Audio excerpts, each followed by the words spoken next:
As humans, we have sophisticated vision, enabling us to appreciate the beauty and wonder of nature. But actually, what we can see is only a small portion of the electromagnetic spectrum. As a result, we can barely see anything without visible light, for example, at night. But what if we could see beyond the visible spectrum? Take near-infrared light, for example. Humans have invented complicated night vision goggles that are sensitive to near-infrared light and allow us to see at night. But if we could see near-infrared light directly, we wouldn't need these cumbersome goggles anymore. This might seem like science fiction, but in a recent study published in Cell, scientists from the University of Science and Technology of China and the University of Massachusetts have made a breakthrough making mice see near-infrared light by injecting special nanoparticles into their eyes. These nanoparticles are upconversion nanoparticles that can convert near-infrared light into green light. The scientists have modified these nanoparticles so that they can anchor tightly on the retinal photoreceptors of mice. By injecting liquid droplets containing these photoreceptor-binding nanoparticles into the eyes of the mice, the photoreceptors can be activated by near-infrared light, and the signals pass through the optic nerve all the way to the visual cortex. These nanoparticles can stay in the eye for over 2 months without any obvious side effect. But wait! Mice can't tell us what they can see. How do we know for sure that the injected mice did indeed see near-infrared light? Also, how well could they see? To prove that the injected mice could see near-infrared light, the scientists did multiple experiments. In one simple experiment called pupillary light reflex, they shined near-infrared light into the eyes of injected and non-injected mice. The pupils of the injected mice constricted, while the non-injected mice showed no response at all.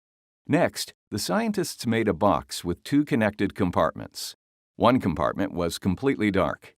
The other was illuminated with near-infrared light. As mice are nocturnal animals and like to stay in the dark, the scientists observed that the injected mice spent more time in the dark compartment, while the non-injected mice spent similar amounts of time in both compartments. These 2 experiments proved the injected mice indeed perceived near-infrared light. But could they see near-infrared light patterns? The scientists used a Y-shaped water maze to examine the pattern vision of the mice.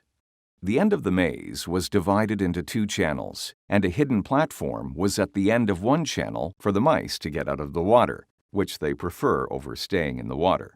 The scientists then started training the mice with different near-infrared light patterns that only the injected mice could see. They randomly placed vertical and horizontal light gratings at the ends of the 2 channels, and the hidden platform was always in the channel of the vertical light gratings.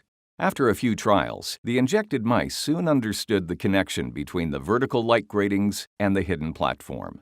From then on, they quickly swam to the vertical light gratings every time they were put in the water.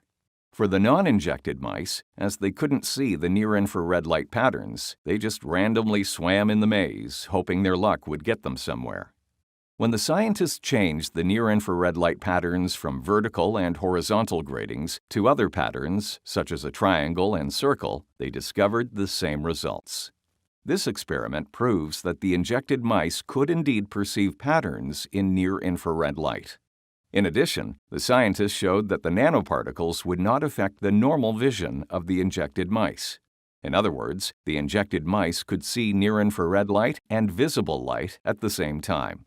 This technique can potentially be applied to humans, not only for generating supervision, but also for repairing visible spectrum deficit, such as colorblindness. Combining material and biomedical sciences, the only limit of the application is our own imagination.